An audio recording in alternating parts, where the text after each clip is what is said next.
Hi. Hello. How are you, weird friends? Welcome back to my podcast. I appreciate every single click, listen, and share. I appreciate each and every single one of you. Yes, you. Before I jump right into this week's episode, be sure to head over to Instagram if you aren't already and give me a follow at Pocketful of Crime. You can find me on Facebook as well. The best form of support I could ever ask of you is to share my podcast with a friend. Let's get into this week's episode. I was so eager to get back into my true crime content. If you missed last week, I did a conspiracy theory episode. So let me know over on Instagram what you think about that content and if you liked it, how often you would like to listen, and any suggestions for the future. I found this case back when I was covering the JonBenet Ramsey series. I was on YouTube and I was listening and catching up to all the JonBenet Ramsey documentaries, and this case popped up in a recommended video to watch. The name itself didn't match the thumbnail of the video. It was named The Wicked, but the thumbnail was a young girl wearing a bright smile. It was a 2020 episode, so I knew as soon as I clicked this wasn't going to be a young girl wearing a smile for long. I will give you a disclaimer now. I know sometimes I like to listen to true crime episodes in the car, and just warning you, if you do have kiddos around or near that are able to hear, you might want to come back to this one when they aren't. You are listening to Slender Man.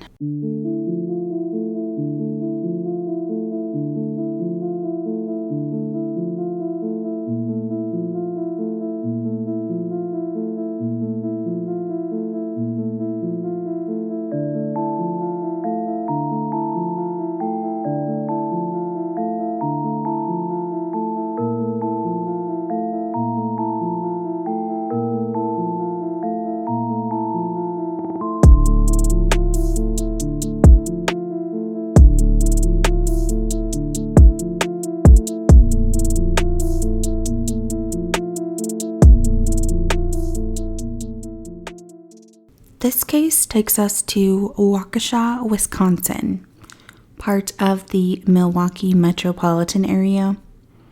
Waukesha is the 7th largest city in Wisconsin, with population estimated at 70,718 in the 2010 census.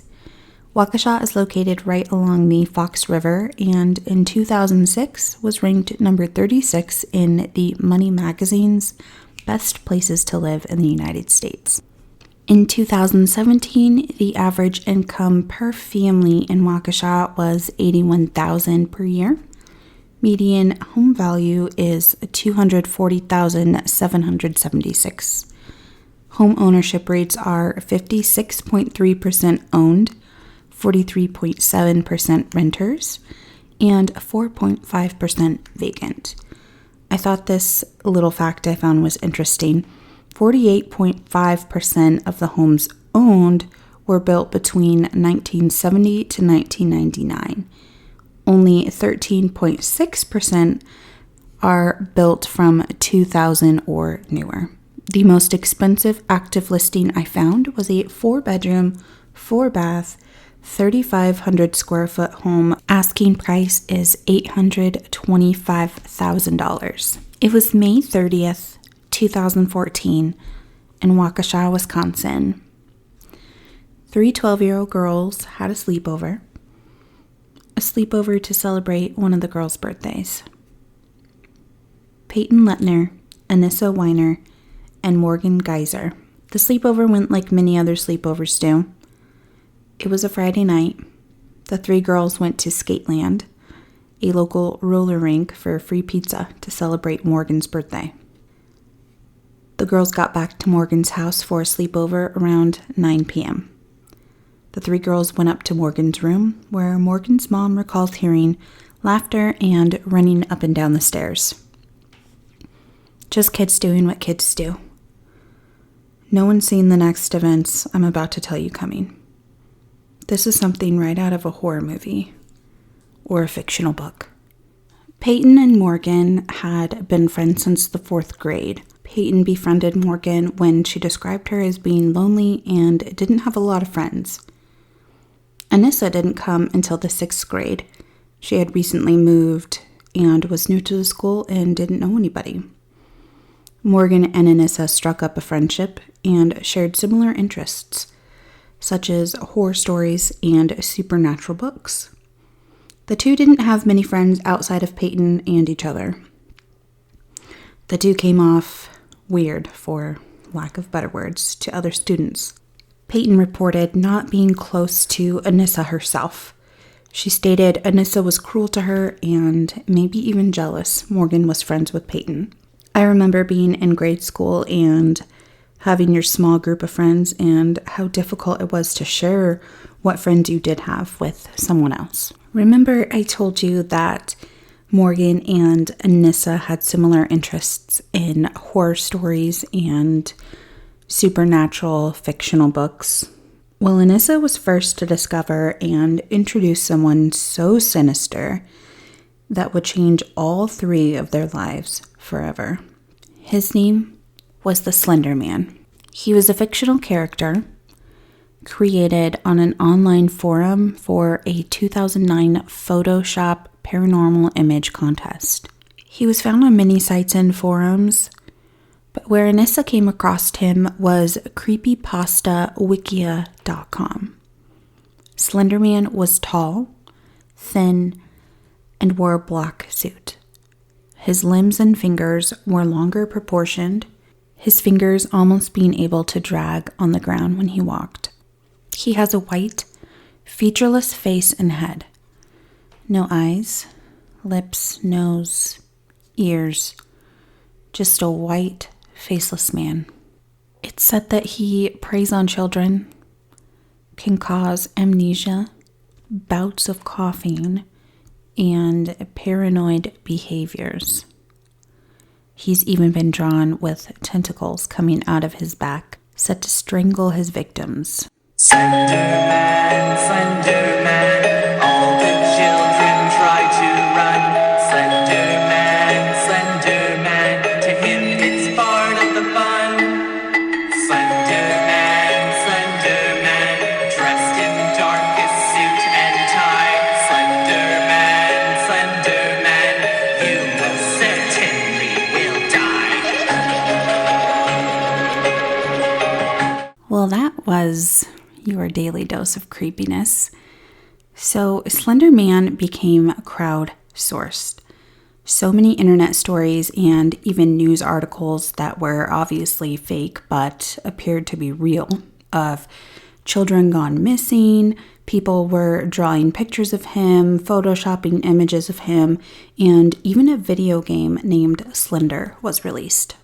All of which further brought Slender Man to life. I'm sure you can imagine how such a character could influence a 12-year-old child. I remember being this age or even younger, back when Bloody Mary wasn't my beverage of choice, but rather a woman seen in the bathroom mirrors. And all of my friends and I would run out of the pitch black bathroom screaming. Or a more recent reference would be Momo, if you guys remember her just a few months ago. I got a letter from the school warning parents of a fictional character, Momo, and it had her picture on there. Horrifying, I know. They sent this letter home with my kindergartner. This Momo was encouraging kids to harm themselves or others and was popping up in kid-friendly videos on YouTube. And at this age, how do you differ fantasy and reality? Anissa quoted, "I actually thought he was real." This is where the plot thickens. Or should I say the plot was created. According to Anissa, to prove yourself to the Slender Man, you would have to kill somebody. Morgan discovered this Slender Man lived in a big mansion in the middle of Nicollet National Park. So the two, Morgan and Anissa, set out to find this mansion. This is when Morgan stated, quote, "We have to kill Bella." I know what you're thinking. Who the heck is Bella? Well, Bella became a code name for Peyton, so the other two girls could refer to her without blowing their secret. In order for Anissa and Morgan to live in this supposed mansion in the woods, they would have to kill someone. This is when a 6-month plot to kill Peyton began. 2 12-year-old girls plotting to kill one and maybe their only best friend. As Morgan learned more about the Slender Man, it started to dominate her thoughts. She grew closer to Anissa over this period of time and more distant from Peyton. Quote, I didn't really know what we were doing, but I didn't want to make Anissa mad. It's hard enough to find friends. I didn't want to lose someone over something like this, end quote. HELLO. Hold up. Wait a minute. Let me put my 2 cents in it. So you didn't want to lose someone over plotting a murder of your other best friend, and you've had enough trouble making friends up to this point as it is, but you're going to take one off of the board that you already have by killing her. I had a hard time wrapping my brain around the thought of such violence coming from 12-year-olds. As I mentioned before, the planning of this murder took place over 6 months, which might be more relevant later in the episode, but plenty of time to back out and change their minds. They began to make up code words so that the two of them could talk more about their plan without anyone hearing. They referred to Peyton as Bella. Cracker was code word for knife. Itch was code word for the killing itself. A total of 3 plans were orchestrated. All seemed to be focused around Morgan's birthday sleepover. Peyton's parents stated that Peyton had been looking forward to the sleepover for weeks and was so excited to go. She even took her American Girl doll, which seems more age appropriate for a 12-year-old than murder plots. The first plot was to wait until Peyton was asleep at the sleepover. Morgan was going to put on a pair of headphones connected to her tablet and set an alarm to wake up in the middle of the night, 2 a.m. to be exact. She would wake up Anissa, duct tape Peyton's mouth, stab her in the neck, and leave her to die. Morgan did wake up Anissa, but Anissa stated they didn't stab her then because they were too sleepy from skating at Skateland that night. Plans quickly changed and evolved. The girls woke up the next morning, May 31st, 2014 at 5:30 a.m. They did what most kids their age should be doing, played with silly putty, played on the tablet, and played dress up. It was while Peyton was slipping on a pink princess dress. Morgan and Anissa were able to secretly orchestrate Plan B. They would go to the park and kill her in one of the bathroom stalls. How do you go from playing dress up to talking about killing someone in a bathroom stall because there's a drain inside for the blood to run down? The girls asked permission to go to the park, which Morgan's mom stated wasn't normally allowed in their home, and an adult must be present, but since she had Anissa and Peyton with her, she thought, why not? They are safer together. Morgan took a knife from her own kitchen before they took off to the park.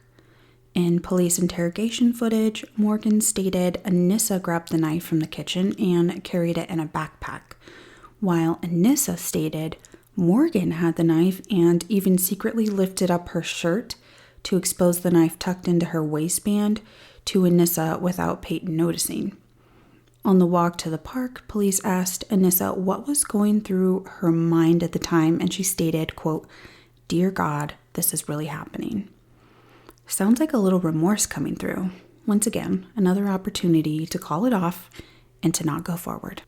The 3 arrive at the park, and inside the bathroom stall, Anissa and Morgan hand the knife back and forth. Almost a game of you do it. No, you do it. In the interrogation, Anissa stated, quote, "It's easier to kill people when they are asleep or unconscious, and not to look them in the eyes." This is when Anissa tries to knock Peyton unconscious by elbowing her to the forehead and knocking her head against the concrete wall. She was unsuccessful at knocking her out, clearly because I'm about to tell you about Plan 3 here in a minute, but it's unclear Peyton's reaction to having her friend Anissa elbow her to the face. I think if I were in her shoes, I definitely would have squared up or maybe even left. However, whatever happened after that, they were successful at leading her into Plan 3 of her orchestrated murder plot. The three BFFs, yes, I'm being sarcastic, you should know me by now, head back outside from the park's bathroom, and Anissa offers up an idea to take a walk around the block. This is where Anissa points out to Morgan some trees, bushes, and some heavy shrub. In Anissa's own words to Morgan, quote, "We could take her in there and do the deed." How these two were talking back and forth, planning a murder without Peyton catching on is quite chilling. Peyton was tricked. She was tricked into following Anissa and Morgan into the woods to, quote, birdwatch. Yet another actual age-appropriate activity, not including murder. This next quote from Morgan's mouth in a police interview made me sick to my stomach to hear. This shows the cold-blooded, non-remorseful soul that lives inside this 12-year-old's body. Morgan stated in reference to tricking Peyton into the woods, quote, "People who trust you become very gullible, and it was sort of sad." Once inside the secluded woods, out of sight, Anissa requested they play a game of hide-and-seek. Peyton turned to walk off and count, while Anissa and Morgan went to find a hiding spot. Anissa stated in her police interrogation, quote, "She's going to hide one place, I was going to hide another, and Morgan and I were going to be like lionesses chasing a zebra. I was going to tackle her, and Morgan was going to do the stabbing."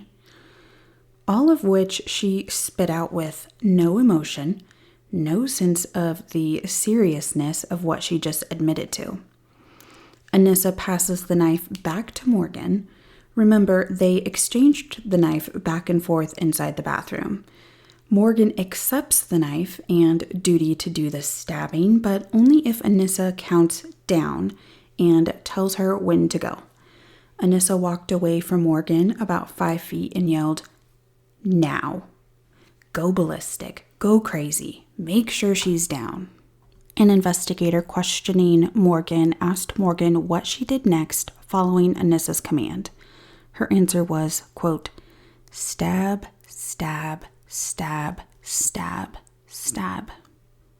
Yes, that really came from a 12-year-old girl.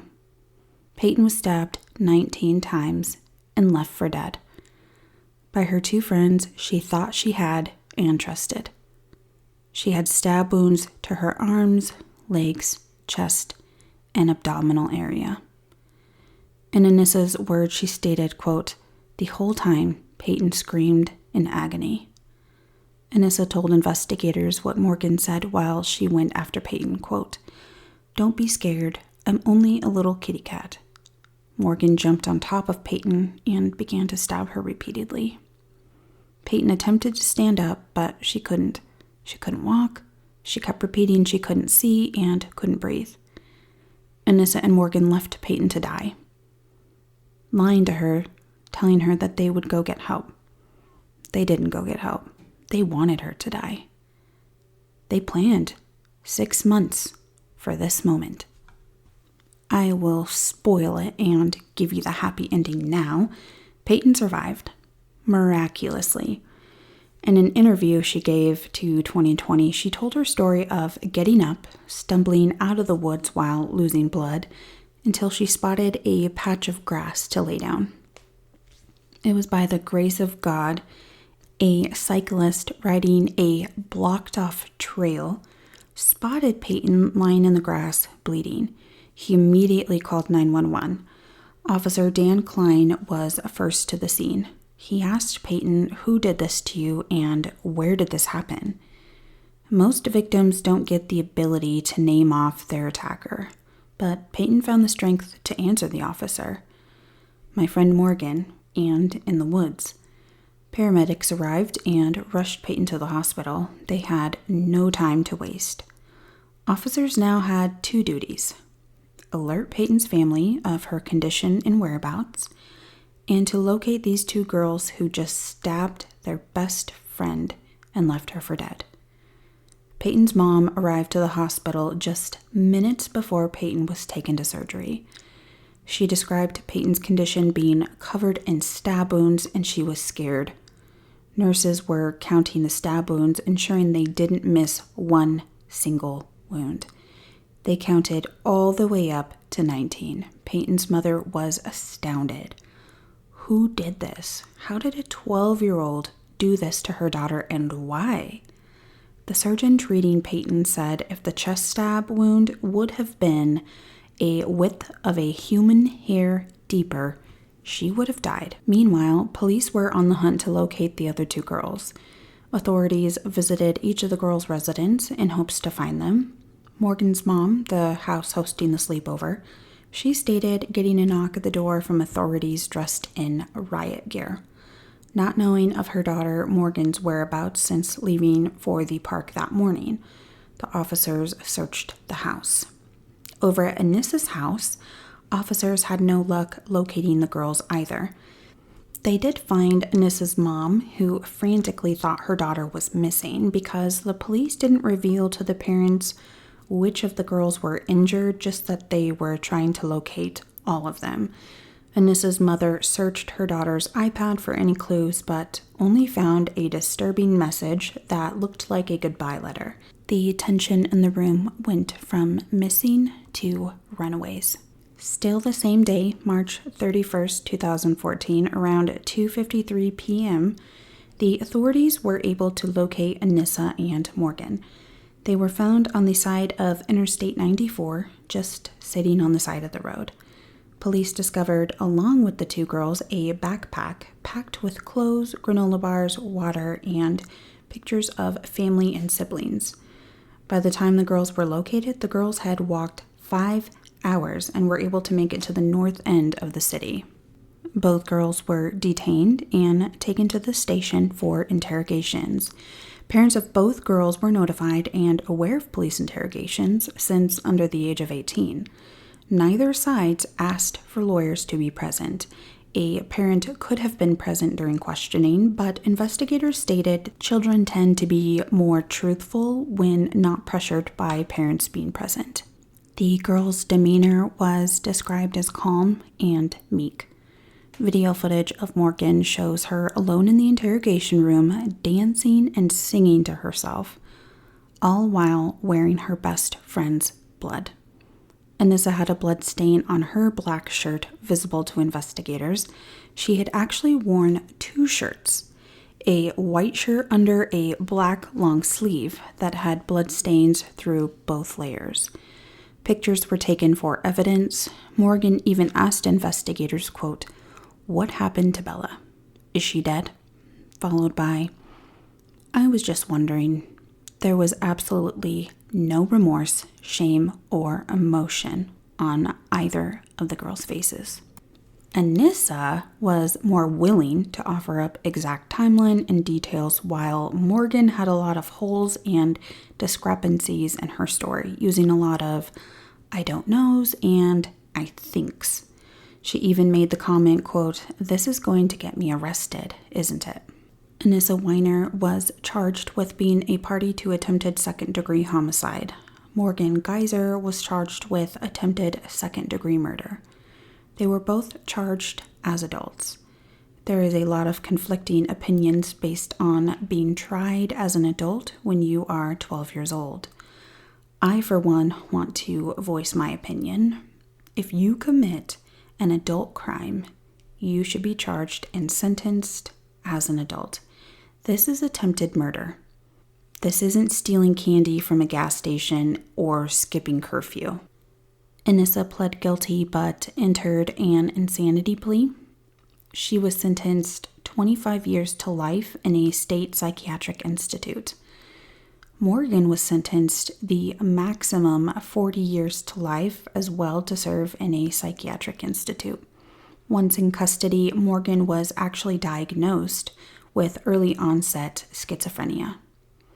Sentencing came 3 years after the crime, and Morgan apologized through tears to the family and Peyton at her hearing.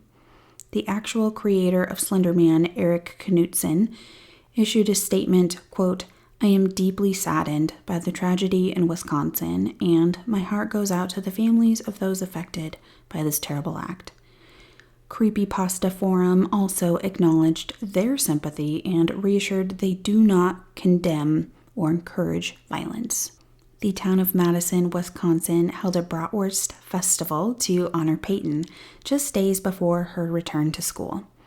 250 volunteers showed, and the community was able to raise $70,000 for her and medical bills. Peyton recovered remarkably well. Her answer to how she managed to crawl out of the woods was, quote, "I wanted to live." Peyton's dad expressed he was astonished the way she was able to recover and so quickly.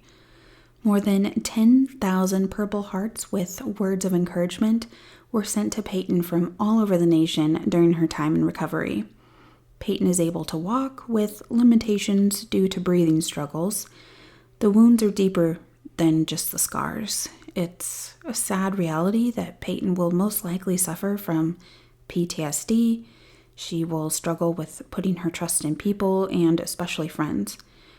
I wish Peyton all the best on her road to recovery, not just healing from the external wounds. Her story and strength is remarkable, and I have so much respect for her.